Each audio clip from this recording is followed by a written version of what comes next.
rise up, bangkit bersama Kristus, bergerak dalam Kristus, berdampak seperti Kristus. Haleluya, puji Tuhan. Bapak Ibu Saudara yang dikasihi Tuhan, selamat berjumpa kembali dalam Renungan 79.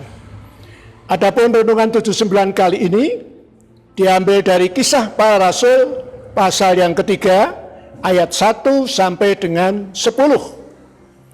Adapun judul Renungan 79 kali ini adalah mujizat yang menakjubkan. Bapak Ibu Saudara yang dikasihi Tuhan, dalam Kisah Rasul pasal 3 ini ayat 1 sampai dengan 10 mengisahkan seperti yang ditulis oleh Lukas. Jadi kisah ini ditulis oleh Lukas, ditujukan kepada Theophilus, ditulis kira-kira tahun 63 Masehi. Adapun kisah ini menceritakan tentang Petrus menyembuhkan orang lumpuh. Bapak Ibu Saudara yang dikasihi Tuhan, satu ketika Petrus bersama dengan Yohanes pergi ke bait Allah. Di sanalah ada seorang yang lumpuh sejak lahir, duduk di tepi atau di pinggir pintu gerbang indah. Intinya adalah Petrus telah mengadakan mujizat luar biasa terhadap orang yang lumpuh tersebut, sehingga orang yang lumpuh sejak lahir itu disembuhkan. Nah, siapa yang menyembuhkan?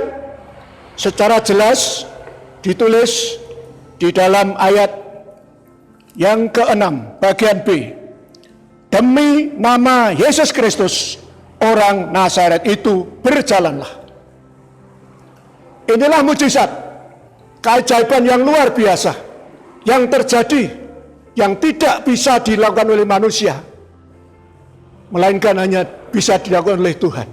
Keajaiban yang luar biasa itulah mujizat yang tidak masuk di akal, di luar nalar, dan itu hanya bisa dilakukan oleh Tuhan. Mengapa hal ini terjadi? Petrus yang sudah dikuasai oleh Roh Kudus ketika terjadi pada hari Pentakosta, maka Roh Kudus itu memberikan karunia. Di antaranya adalah karunia mujizat kesembuhan.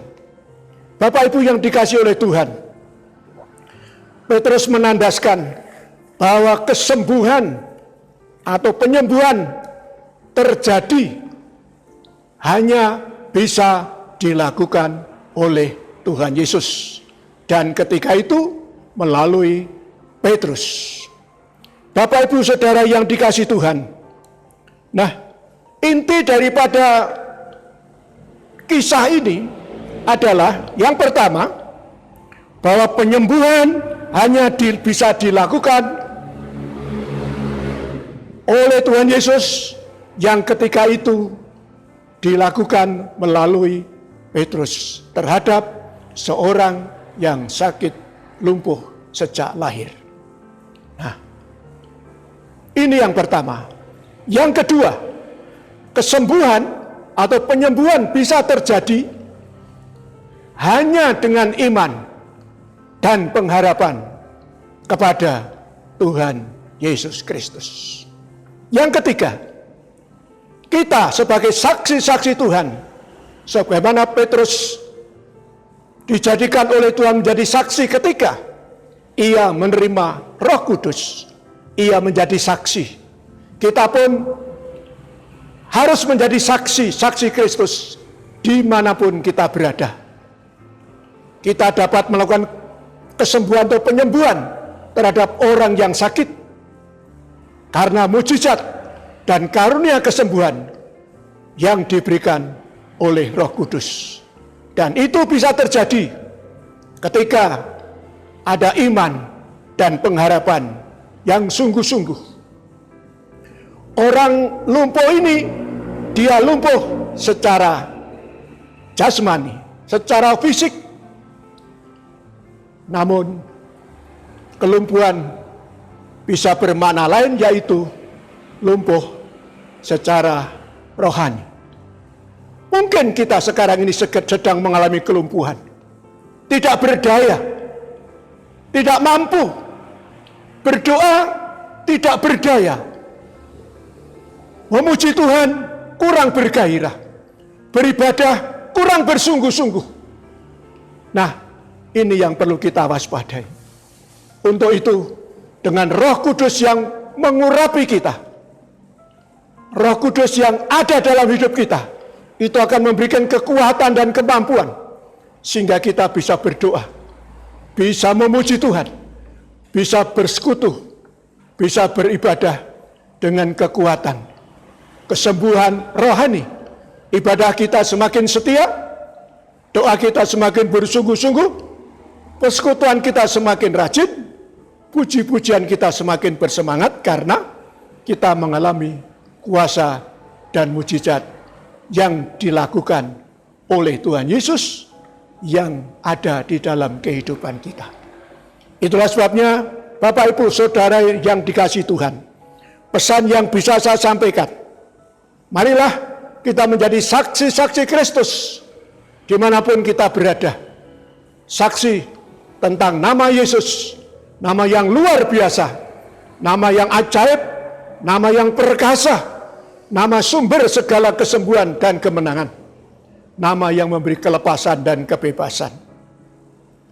Itu hanya bisa didapat melalui nama Tuhan Yesus Kristus. Yang kedua, Tuhan Yesus yang senantiasa menyertai hidup kita. Kalau dulu dia mengadakan mujizat, kesembuhan orang lumpuh melalui Petrus, itu pun akan tetap terjadi. Mujizat itu terus terjadi, selalu terjadi. Mengapa? Karena Tuhan Yesus tidak berubah. Tuhan Yesus tetap sama, baik kemarin, hari ini, dan sampai selama-lamanya. Sebagaimana dijelaskan di dalam kitab Ibrani pasal yang ke-13 ayat yang ke-8 berbunyi, Yesus Kristus tetap sama, baik kemarin maupun hari ini dan sampai selama-lamanya. Itulah sebabnya jangan takut dan jangan khawatir. Serahkan segala kekhawatiran kita, rasa takut kita yang kita hadapi, kita serahkan kepada Tuhan dengan doa dan permohonan serta mengucap syukur di dalam nama Tuhan Yesus Kristus. Untuk itu, marilah kita semua terus tetap setia kepada Tuhan, beriman dan berpengharapan penuh kepada Yesus Kristus, Tuhan yang tidak pernah berubah, kemarin, hari ini, dan sampai selama-lamanya. Serta itu, lakukanlah semua yang kita lakukan di dalam nama Tuhan Yesus Kristus. Bapak Ibu yang dikasihi Tuhan, kita mau tetap setia kepada Tuhan. Jangan lupa selalu menyebut, berseru di dalam nama Tuhan Yesus Kristus. Tuhan Yesus yang tidak pernah berubah. Tuhan Yesus yang mengasihi kita. Tuhan Yesus yang kekal selama-lamanya. Tetap selama-lamanya. Kemarin, hari ini, dan selamanya. Puji Tuhan, Bapak Ibu Saudara yang dikasihi Tuhan. Renungan 79 saya akhiri sampai di sini. Kiranya menjadi berkat bagi kita semua. Bapak Ibu Saudara yang dikasihi Tuhan, terima kasih telah mengikuti Renungan 79. Kiranya dapat menjadi berkat bagi kita semua. Bapak Ibu Saudara yang ingin didoakan untuk pokok-pokok doa tertentu, menceritakan kesaksian, baik mujizat, kesembuhan, dan pemulihan masalah sekeluarga, dapat disalurkan melalui chat WhatsApp nomor 0813 2742 0088. Demikianlah renungan ini disampaikan sekali lagi. Mari kita tutup dengan doa. Bapa di dalam surga, kami mengucap syukur dan terima kasih untuk renungan 79 yang telah kami dengar bersama-sama. Menjadi berkat bagi siapapun keluarga besar GPDI LJ Magelang. Untuk tetap setia kepada Tuhan, selalu berharap percaya penuh hanya kepada Tuhan. Tuhan penolong, Tuhan penyembuh, Tuhan penyelamat yang selalu menyertai kita semua. Tuhan memberkati seluruh keluarga besar, hamba-hamba Tuhan, secara khusus kami berdoa untuk Ibu Gembala kami, Ibu Susan Malino. Kiranya Tuhan terus menyertai beliau dengan kuat kuasa urapan Roh Kudus dan tetap memakai dia dimanapun dia berada melayani dengan penuh kuasa dan mujizat yang dari Tuhan.